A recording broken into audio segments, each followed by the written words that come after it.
మంజు తెలంగాణలోని 33 జిల్లాల in detail information కావాలి, కొంచెం చెప్పవా? అవునా, సరే.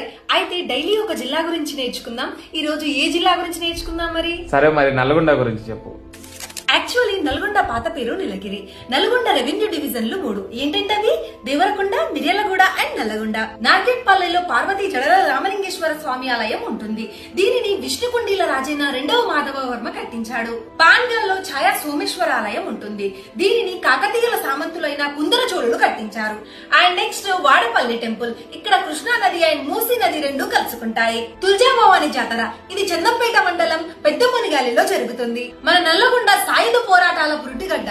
రావి నారాయణ రెడ్డి, ఆరుట్ల రామచంద్రారెడ్డి, భీమ్ రెడ్డి, చాకలి ఐలమ్మ, బొమ్మకంటి ధర్మభిక్షం లాంటి ఎంతో మంది వీరులను ఇచ్చింది మన నల్లగొండ. నల్లగొండలో కృష్ణా నదిపై ఉన్న అతిపెద్ద మానవ నిర్మిత project Nagarjuna Sagar. And Dindi project, Musi project, Srisailam left bank canal project అన్ని నల్లగొండలోనే ఉన్నాయి. ఇంకా మిర్యాలగూడలోని రైస్ మిల్లుల గురించి అయితే చెప్పాల్సిన అవసరమే లేదు. దాదాపుగా 170 రైస్ మిల్లులు ఉన్నాయి. నల్లగొండ అంటే గుర్తొచ్చేది ఫ్లోరైడ్. నల్లగొండను ఫ్లోరైడ్ నుంచి విముక్తి కోసం జలసాధన సమితిని స్థాపించింది దుశ్చర్ల సత్యనారాయణ. తెలంగాణలో నీళ్ల కోసం పోరాటం చేసింది ఆర్ విద్యాసాగర్ రావు. ఈయననే వాటర్ మ్యాన్ ఆఫ్ తెలంగాణ అంటారు. ఈయన రాసిన బుక్ నీళ్లు నిజాలు. తెలంగాణ వైతాళికుడు వట్టికోట అల్వార్ స్వామి కూడా నల్గొండ నుంచి వచ్చిన వారే.